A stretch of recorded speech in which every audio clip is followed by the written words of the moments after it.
فرد کو تم پسند کرتے ہو.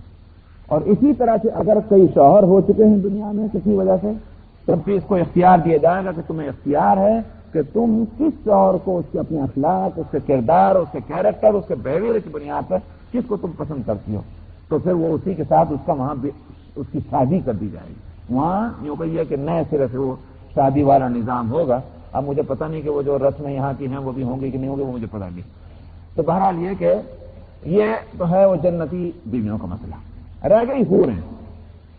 حوریں جو ہیں وہ ظاہر ہے کہ حور اور غلمان کے تعلق سے یہ تصور کہ ان جنتیوں میں وہ بد اخلاقی اور بد کرداری اور فواحش، نعوذ باللہ، اس کا تو وہاں کوئی تصور ہی نہیں.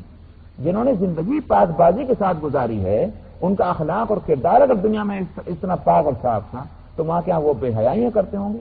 دراصل یہ ایک اچھی کمپنی اللہ سبحانہ و تعالی مہیا فرمائیں گے، وہ ہے غلمان اور حوروں کا. لیکن سوال یہ کہ ہوں گے کون؟ جہاں تک غلمان کا تعلق ہے، ان کے بارے میں مفسرین اس طرف گئے اور علماء کہ وہ بچے کہ جن کے ماں باپ جنتی نہیں ہیں، ان کے بچوں کو یہ غلمان اللہ سبحانہ و تعالی بنائیں گے. یعنی مطلب یہ کہ نابالغ بچے تھے، ماں باپ ان کے جنتی نہیں تھے. ماں باپ اگر جنتی ہوں تب تو وہ آیت گزر چکی ہے سورہ طور کے اندر، اور اس میں یہ کہا گیا تھا کہ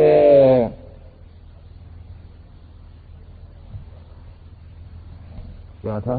الحقنا بہم ذریتہم وما التناہم من عملہم من شیء.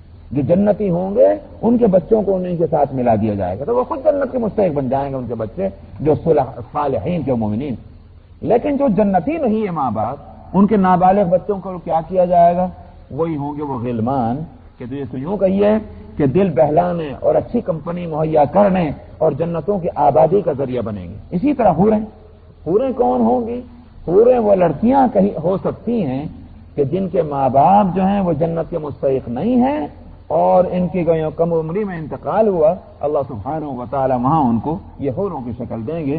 تو ان کا بھی وہی مصرف ہوگا کہ جنتوں کی آبادی اور جنتیوں کے واسطے دلچسپی اور یوں کہیے کہ ان کی دلچسپی کا لفظ کہیے کہ ان کے خوشی کے واسطے خوشی کا ذریعہ بنیں گی.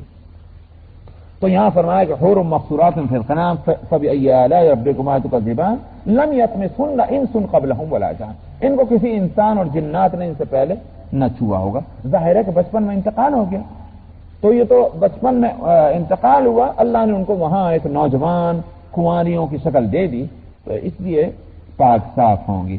فبأی آلاء ربکما تکذبان. اپنے رب کی کن کن نعمتوں کو اے انسان اور جناتوں تم جھٹلاؤ گے. متکئین علی رفرف خضر وعبقری حسان.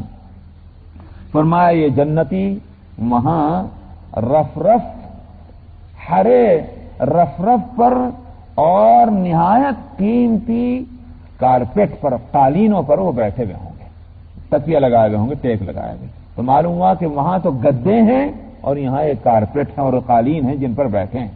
فبأی آلاء ربکما تکذبان. اپنے رب کی کن کن نعمتوں کو تم جھٹلاؤ گے. تبارک اسم ربک ذی الجلال والاکرام. برکت والا ہے نام آپ کے رب کا جو صاحب جلال اور صاحب اکرام ہے. اس پر سورت ختم ہو گئی.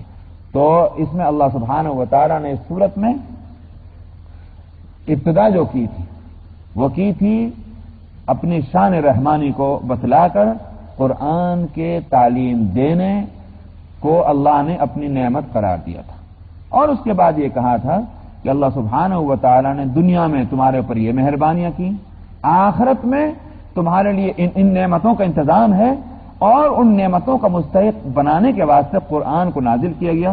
تم کیسے بد نصیب ہو کہ تم اللہ کی اس نعمت کی قدر نہیں کرتے اور بجائے اس کے کہ تم اپنے آپ کو اس زندگی میں نعمتوں کا مستحق بناؤ تم اسی بحثوں میں پڑھو کیسے مریں گے، کس طرح مر کر دوبارہ زندہ ہوں گے. یہ تو سمجھ میں نہیں آ رہی بات. ان باتوں میں تم اپنا وقت ضائع کر رہے ہو، یہ تمہارے لیے نقصان دہ. بس واخر دعوانا انشاءاللہ آئندہ ہفتے آئندہ سورہ.